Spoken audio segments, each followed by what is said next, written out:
then his health took a turn for the worse, and my sister was like, "You should really come to Chicago, and say goodbye potentially." So I went to Chicago, and I was hopeful, because when you have a parent like that, it really fractures the whole family.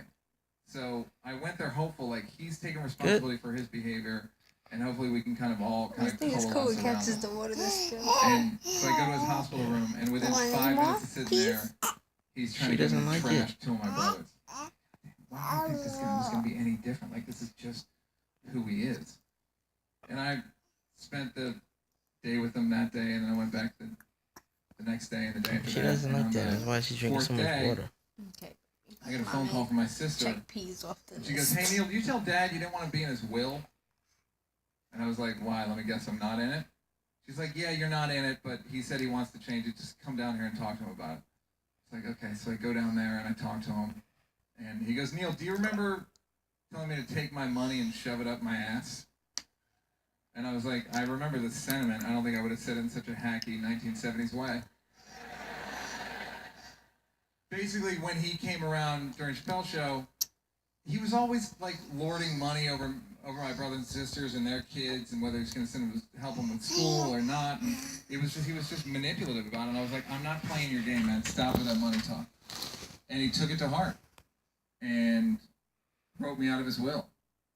And we sat in his hospital room in silence, and I could tell he wanted me to grovel for it. I finally said, I was like, "Dad, I'd rather you put me in your will than not. Just, I don't want to have to beg." And he fell asleep. He didn't answer. And I had to leave town. I had a job to do in New York that I had to go to for like 3 days, but I was going to try to make it back.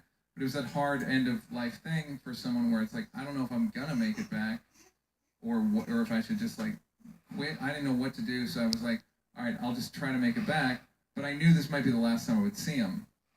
So it was hard to know how to be affectionate with a guy I hadn't been affectionate with in 30 years.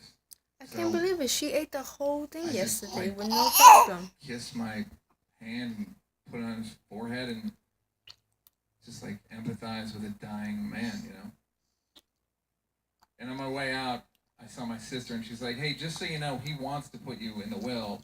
There's a lawyer coming tomorrow. It's going to be taken care of." I was like, okay, cool. So I went to New York, and... How much did she drink? Did you keep track? 2 days later, he died. So I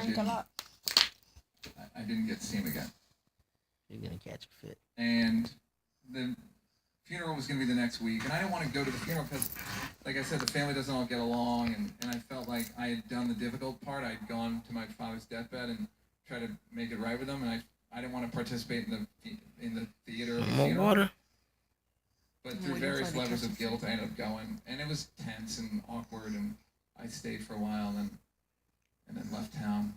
And the next week, I got an email on my phone, and it said, like, "The will of Daniel J. Brennan." You didn't do it the phone. Catch up with the phone. By the way, isn't in the commercials. It's not like, this Could have caught music up with takes this all email. these open wills. Come on, let's So go I take a opened bath. it on the street Mommy give you something in New else York, tomorrow. I don't and want I'm to mix too scrolling much. down, and it says, like,